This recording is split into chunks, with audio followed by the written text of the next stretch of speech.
This is why you should always trust your parents. In 1990, a father and his 15-year-old son worked together at a gas station in Florida. One night, the boy was sitting outside on a break when he saw a crazy-looking woman walking towards the store. They were in a high-crime area and it was very late, so the boy turns around to look through the glass at his dad to see what he should do. His dad took one look at the woman and just shook his head, no, do not help her.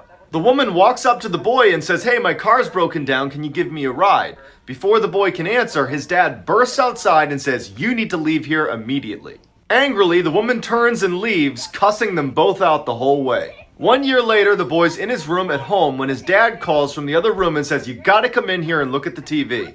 On the screen was the same woman from the gas station. Better known as Eileen Wuornos, she was a serial killer who used to pick up her male victims at gas stations in Florida. She was later put... Believe it or not, this is a well-documented true story. In 1947, an American ship picked up a horrifying distress signal coming from an unidentified vessel. The first transmission was all officers, including the captain, are dead. The next transmission was the whole crew is dead. The last transmission was I die, and then silence. The Americans trace the signal back to a ship that's drifting off in the middle of the Indian Ocean. They quickly assemble a rescue team who boards the ship. They find the entire crew has perished in the exact same position. They are on their backs with their hands up as if fighting with some unseen force, and they look like this. There was no physical damage to the bodies or to the ship itself. However, even though it was 100 degrees outside, it was 40 degrees on the ship, and the bodies were rapidly decomposing. As soon as they tie up the ship to tow it in, it explodes, and then it sinks. To this day, no one knows what happened inside of that ship. Some say it was a chemical. This is why you should always trust your gut. In the early 1970s, a college student decided to hitchhike his way home after class. A car pulls up, a man offers him a ride, and he climbs in.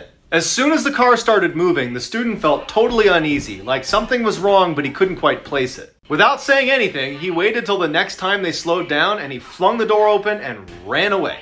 2 years later, he's flicking through TV channels when he comes across this special interview with a death row inmate. And it's just the audio recording, so he hears the interviewer ask the inmate, "Why did you remove all the door handles inside of your car?" The man just goes, "Well, the first time I tried to kill someone, I picked up a college hitchhiker who got smart at some point and jumped out of my car. So, lesson learned, remove all the door handles." When they showed his picture, the student knew immediately that he was supposed to be the first victim of John Wayne Gacy, aka the killer clown, who had killed over 30 men and boys in his clown room and stuffed them into his basement.